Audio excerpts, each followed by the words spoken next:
Easy, year 7. What we saying? What we saying on this day where we have another maths lesson? It's me, Mr. Kempner. It's your host. I want you to, on a new page in your book, write a new page in your book, write the title and learning objective. Pause the video so you've got time to do that and press play when you're ready to continue. So, we've so far looked at fractions as parts of a whole. This week, we're looking at adding and subtracting fractions. So, we're going to start off. I'm going to tell you a little story last night in lockdown. Me and my girlfriend were feeling quite hungry, and we hadn't had pizza for a while. So we thought to ourselves, you know what? Let's get a lovely Aldi pizza. Now, Aldi pizzas, I don't know if you're familiar, but they look a bit like this.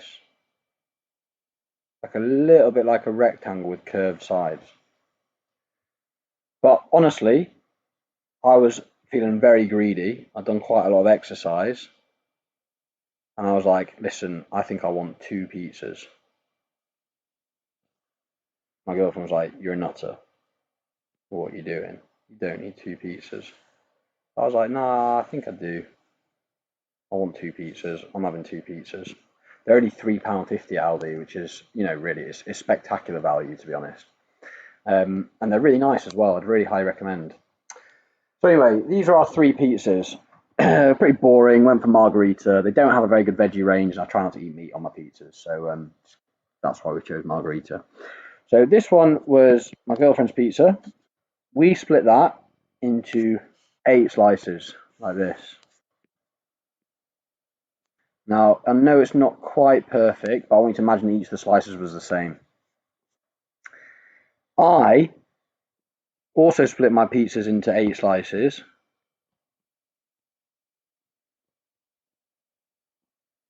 That's my first pizza. That's my second pizza. Now, I'll be honest, guys, I have a not very nice habit sometimes of being quite greedy. And when my girlfriend's pizza was the first one that was ready in the oven. So the first thing I did, despite the fact I had 2 pizzas coming, was I grabbed a slice of her pizza, which she was not best pleased about. But I was like, no, it's fine. You can just have one of my slices later. So anyway, I had one of her 8 slices. The next thing that I did was when my pizza was ready, I immediately gobbled down the entirety of my first pizza, just like it wasn't a problem.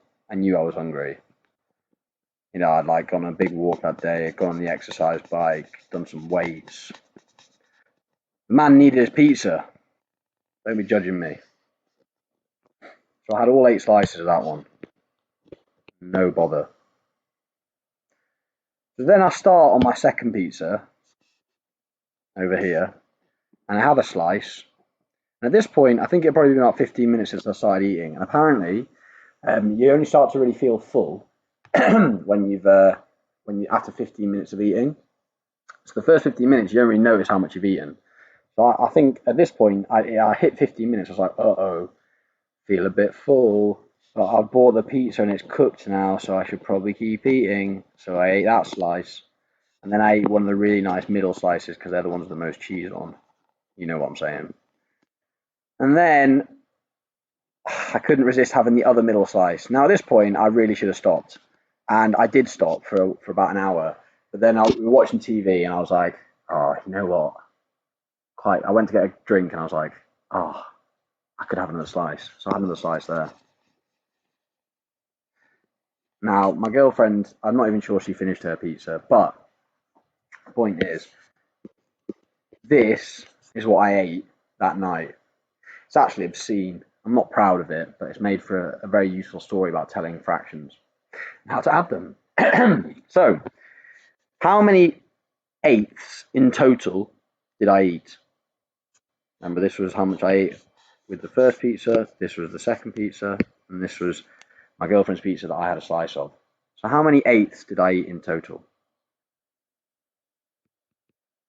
Well, I ate 8, all 8 from the first one. I ate another 5 from my second one, so that is a total of 13.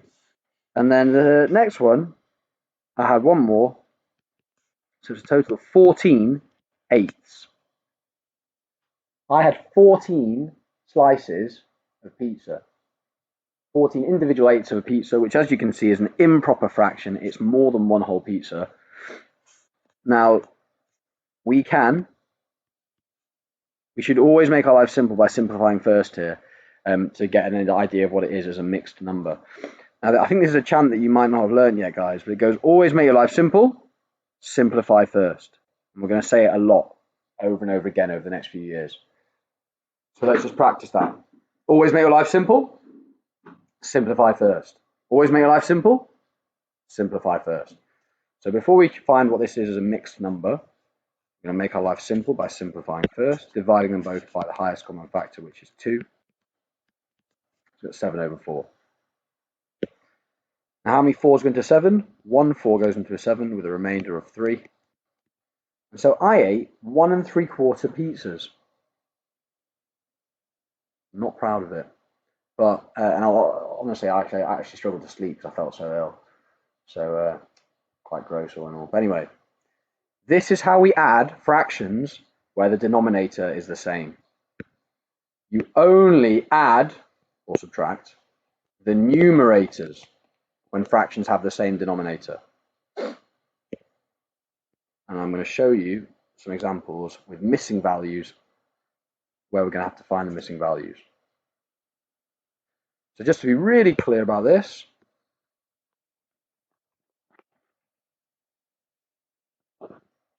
if I have 7 over 21 plus 3 over 21 plus 2 over 21 minus 5 over 21, how would I calculate that? Just pause the video and have a quick go, call it example number 1, press play when you're ready for me to go through it.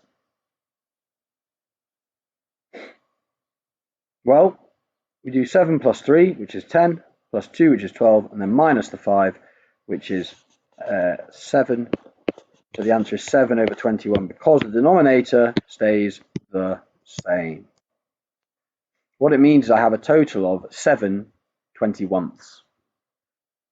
Now I can simplify that by dividing by the highest common factor, which is of course 7, and that would give you 1 over 3. Key message, when the denominator is already the same, the only thing that you change is the numerators when you are adding or subtracting fractions. Pause the video, make any notes that you need to, and press play when you're ready to keep going. What we're now going to do is look at some slightly more complicated examples. So, this question here is about finding a missing number, and what we're going to do is we're going to use what we know about adding and subtracting fractions with the same denominator in order to find that missing number. So, just write down EG2. I want you to pause the video and have a go on your own and press play when you're ready for me to go through it.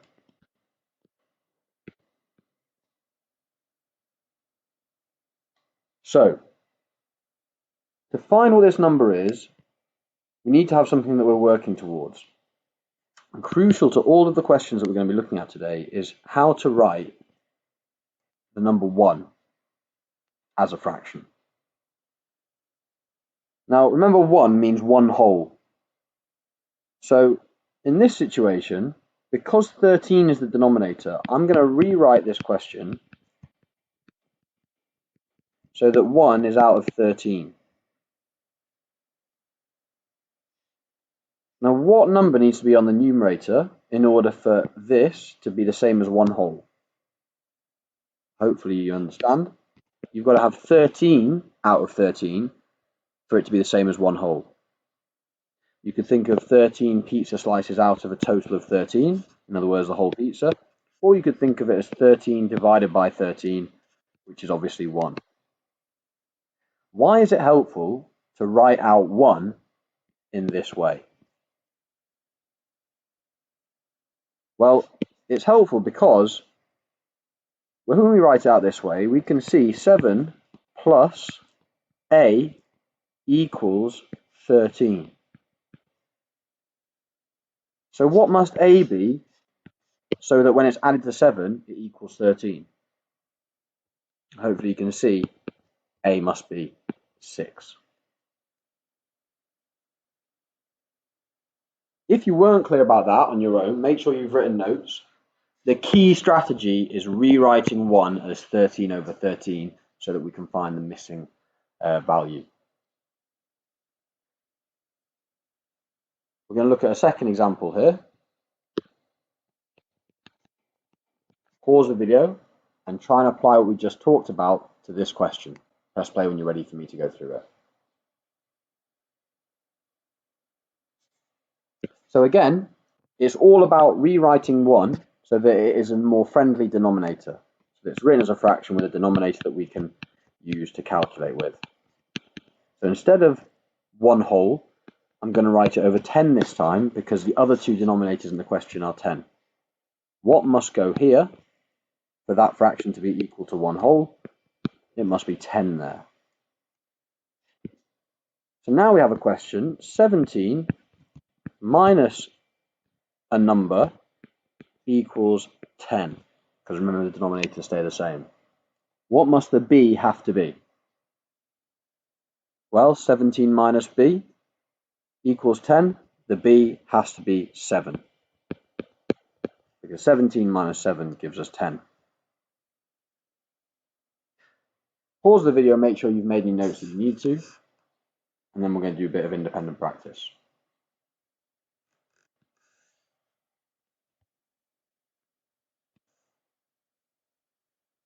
So I want you, for each of these questions, to find what goes inside the box. I want you to write the question out and then fill in the missing space.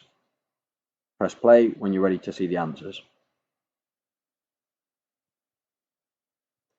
All right, so here are the answers. If you got any of these wrong and you weren't sure why, please email me so that we can go through them on Teams. I'm very happy to help if you're still not clear about any of these.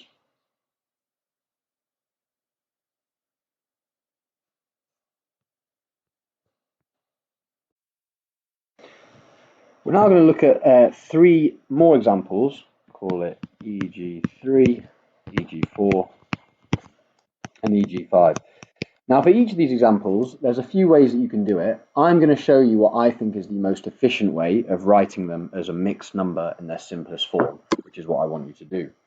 But before I show you how to do it, I want you to have a go at yours, on your own first. So pause the video and have a go at calculating each of these so that they are mixed numbers in their simplest forms. Press play when you're ready to continue. So example 3, like it's almost a trick question, it's so easy.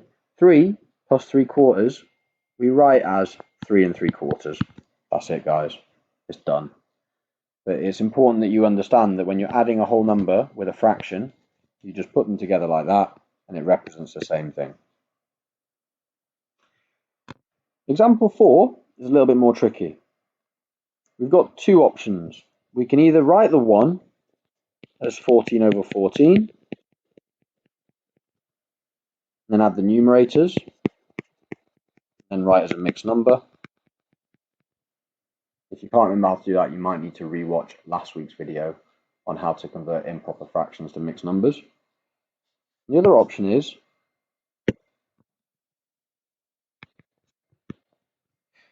we could, first of all, turn the improper fraction into a mixed number, which would be 1 plus, and then how many 14s into 15? 1 with a remainder of 1, 1 and 14. And at this point, you've got 1 plus 1 plus 1 14, which is the same as 2 and 1 14. Those two methods are probably equally efficient, which is why I've shown you them both. It's up to you to decide which you'd rather use. For example 5, I think the easiest thing to do is to rewrite the 1 as 14 over 14, write out the other fractions, and then add and subtract as you go along from left to right. 14 plus 17 is 31. Take away 2 is 29 over 14 because the denominator stays the same, which is actually again the same as 2 and 1 14. Again, I don't mind how you do this, as long as you're happy with your method. Try to do the most efficient way possible. Make sure you've written any purple pen notes that you need to, and when you're ready to do a bit of practice, continue watching the video.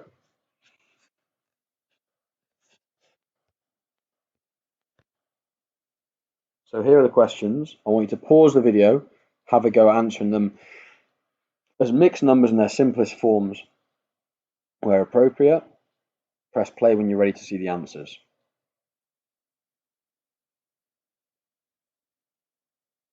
Okay, so here are the answers for these questions. Please mark them in purple pen. If you got one wrong, try to figure out where you went wrong, but if you're still not clear, then email me so that we can go through it on Teams.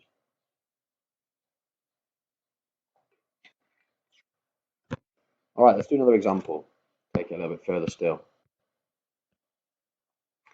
So what we were looking at last time was adding.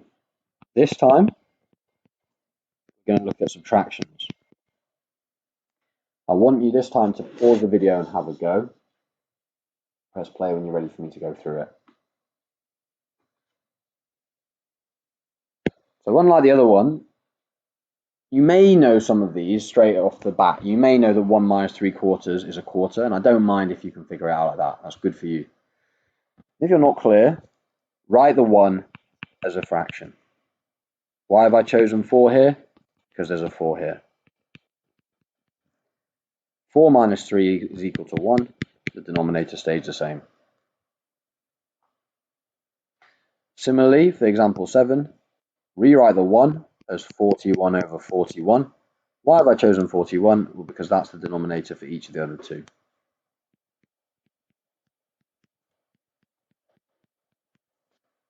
And now all I do is calculate it from left to right. I've got 41 minus 3, which is 38, minus 7, which is 31. The answer is 31 over 41, and that is already in its simplest form.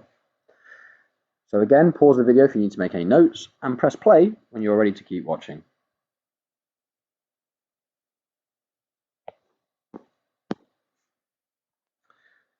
Here are the questions. Have a go. Make sure you're writing the questions and answers clearly out in your book. Clear working, clear thoughts. Pause the video and press play when you're ready to see the answers.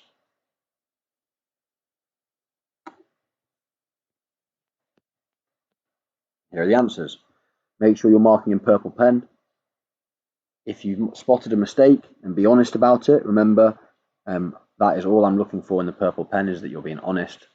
And if you still don't understand where you've gone wrong after looking at it, then don't hesitate to email.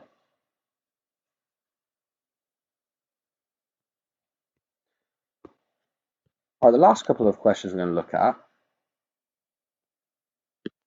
we've got EG 8, we've got part A and part B. It says calculate the following, give your answer as a mixed number in its simplest form, like what we've been doing. I want you to have a go at each of these on your own first, and then press play when you're ready for me to go through it.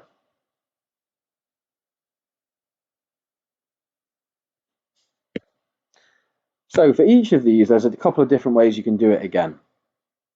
One way is to convert the mixed numbers to improper fractions. And I'm going to recommend doing that because it will make our lives easier as things get a bit more complicated further down the line with other fractions questions over the next few weeks. So, step 1, convert to improper fractions. 4 times 1 is 4, plus 3, 7. Denominator stays the same. 2 times 4 is 8, plus 2 is 10 over 4 because the denominator stays the same. 7 plus 10 is 17 over 4, and then converting that to a mixed number. How many 4s go into 17? I have 4 wholes and 1 remaining. As I said, there are a few ways you could have done that, but I'm going to encourage you to do this way here that I've just done. If you need to make any notes, then do so. If you realise to use a different way for answering part B just now on your own, then I want you to try and do part B in the way that I've just shown you by converting to improper fractions first. So if you need time to do that, pause the video. Otherwise, keep watching. So step 1, convert to improper fractions. 3 times 5 is 15, plus 1 is 16. Minus 1 times 5 is 5, plus 3 is 8. And then I've got minus 2/5 over here. As always, I read it from left to right. 16 minus 8 is 8, minus 2 is 6. So I end up with 6/5. I'm not yet finished though, because it has to be a mixed number in its simplest form. So how many 5s go into 6? There's 1 whole 5 with a remainder of 1. And that is how we write that. 1 1/5. Again, pause the video, make any notes that you need to. When you're ready to do a bit of practice, press play.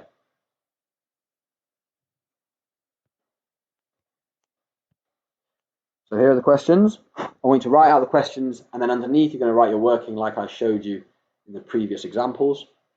Pause the video and press play when you're ready to see the answers.